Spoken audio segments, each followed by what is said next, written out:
അങ്ങനെ fake details തരുന്നത് എന്താണ് 1000 പൗണ്ട് വരെ ഫൈന് കിട്ടാവുന്ന അടുത്ത ശിക്ഷയാണ്. മലയാളികളുടെ ഇടയിൽ വളരെ ചുരുക്കം പേര്, സത്യം പറഞ്ഞാൽ ഞാനും കഴിഞ്ഞ ആഴ്ചയാണ് ഇങ്ങനെ ജോബിന് മലയാളികളെ എടുക്കും എന്ന് വരെ അറിഞ്ഞത്. ഇതൊരു കൗൺസിൽ റിലേറ്റഡ് ജോബാണ്. ഞാനിപ്പോൾ റോദർഹാം കൗൺസിലിൽ എൻഫോഴ്സ്മെൻറ്റ് ഓഫീസറായിട്ടാണ് ജോലി ചെയ്തുകൊണ്ടിരിക്കുന്നത്.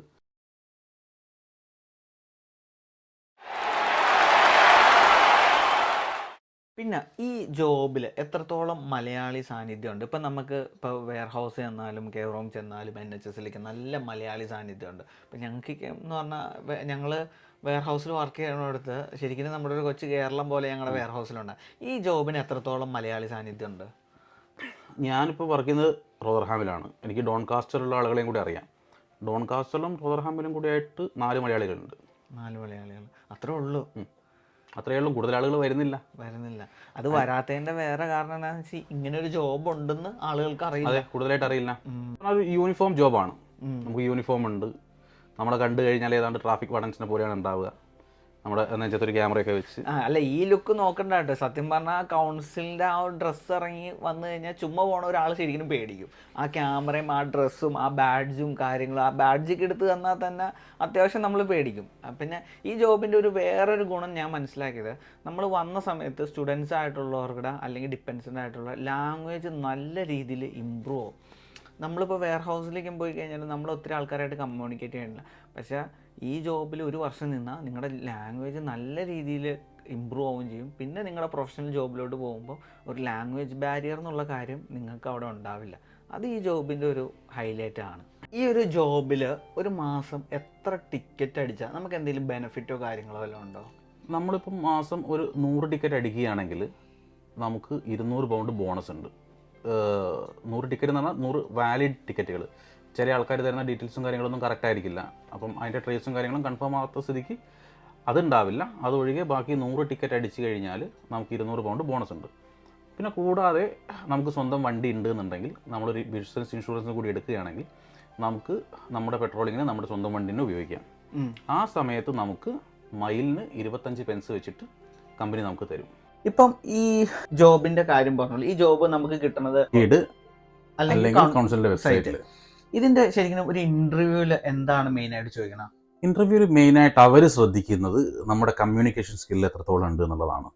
നമ്മൾ പറയുന്നത് അവർക്ക് മനസ്സിലാവണം, അവർ പറയുന്നത് നമ്മൾ ക്യാച്ച് ചെയ്യുന്നുണ്ടോ എന്നുള്ളത് അവർ ശ്രദ്ധിക്കും.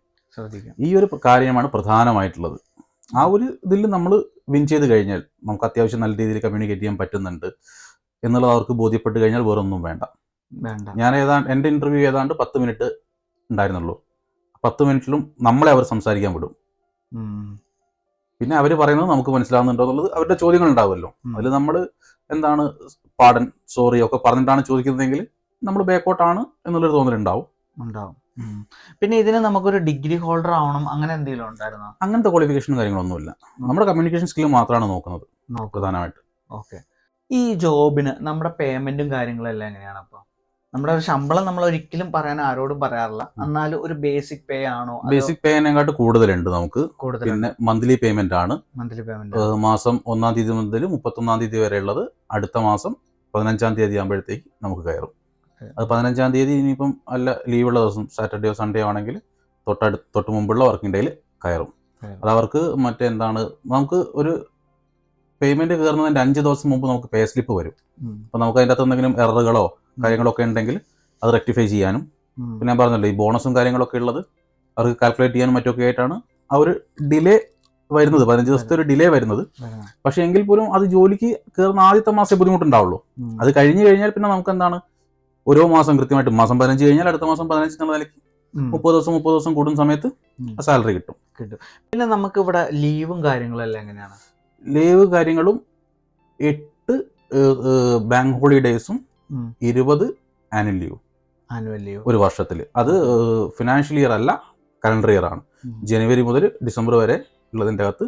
അതുമല്ല, നമുക്കിപ്പോൾ പെട്ടെന്ന് നമുക്കൊരു ലീവ് വേണമെന്നുണ്ടെങ്കിൽ എങ്ങനെയാണ്? അത് ഭയങ്കര സ്ട്രിക്റ്റ് ആണ്. 1 വീക്ക് മുമ്പ് നമ്മൾ പറഞ്ഞാലേ ലീവ് കിട്ടുള്ളൂ, അങ്ങനെ എന്തെങ്കിലും ഉണ്ടോ? ഷിഫ്റ്റ് സ്റ്റാർട്ട് ചെയ്യുന്നതിന് 2 മണിക്കൂർ മുമ്പ് നമ്മൾ നമ്മുടെ ടീം ലീഡറായിട്ടോ അല്ലെങ്കിൽ റീജിയണൽ മാനേജറായിട്ടോ കമ്മ്യൂണിക്കേറ്റ് ചെയ്താൽ മതി. അപ്പം നമുക്കപ്പോൾ ആ ഒരു ഏരിയയിൽ അപ്പോൾ അന്നത്തെ ദിവസം ഒരാളുണ്ടാവില്ലല്ലോ, നമ്മൾ 2 മണിക്കൂർ മുമ്പ് പറഞ്ഞാൽ? ഇപ്പം അതിനനുസരിച്ച് ബാക്കിയുള്ള ആൾക്കാരുടെ ഷെഡ്യൂളുകൾ അവർ അറേഞ്ച് ചെയ്തോളും. അത് നമ്മൾ അങ്ങോട്ടും ഇങ്ങോട്ടും കമ്മ്യൂണിക്കേറ്റ് ചെയ്യും. ഞാനൊരു സ്ഥലത്താണുള്ളത് കിട്ടും എന്നുള്ളത് അങ്ങോട്ടും ഇങ്ങോട്ടും നമ്മൾ കമ്മ്യൂണിക്കേറ്റ് ചെയ്യും. ഇനിയിപ്പോൾ ഒരാൾ വന്നില്ലേ തന്നെ അത് കവർ ചെയ്യും. പിന്നെ എന്താണെന്ന് വെച്ച് കഴിഞ്ഞാൽ നമുക്കിപ്പം ഓരോ കൗൺസിലിനും ട്രാഫിക് വാർഡന്മാരായിട്ട് ആളുകൾ സിറ്റി സെന്റർ ഭാഗത്തൊക്കെ ഉണ്ടാവും. നമ്മുടെ ജോലിയുടെ കൂട്ടത്തിൽ ഞാൻ നേരത്തെ പറഞ്ഞതിൻ്റെ അല്ലാതെ സിറ്റിക്ക് പുറത്ത് ട്രാഫിക് ഫൈൻ അടിക്കാനുള്ളതും ടിക്കറ്റ് അടിക്കാനുള്ളതും നമുക്ക് തന്നെയാണ്. ഈ ഒരു ഇപ്പൊ വർക്ക് ചെയ്യണ കമ്പനിയുടെ പേരൊന്ന് കറക്റ്റ് ഒന്ന് പറയാമോ? വൈസ് എന്നാണ് short. Waste investigation support and enforcement എന്നാണ് ഫുൾ നെയിം. ഇത് UK-ലെ എത്ര സ്ഥലത്തുണ്ട് ശരിക്കും? ഇത് UK-ൽ ഇപ്പം ഏതാണ്ട് 13 കൗൺസിലുകളോളം UK-ൽ ഇവരാണ് ചെയ്യുന്നത്. പിന്നെ ഈ ഒരു കമ്പനിക്കകത്ത് ചെയ്യുന്ന സമയത്ത് നമുക്ക് മൊബൈലായിട്ട് കിട്ടുകയാണെങ്കിൽ ബാക്കിയുള്ള കൗൺസിലൊക്കെ പോയിട്ട് വർക്ക് ചെയ്യാം. മീൻസ് നമ്മളൊരു സ്ഥലത്ത് തന്നെ കുടുങ്ങി പോവില്ല.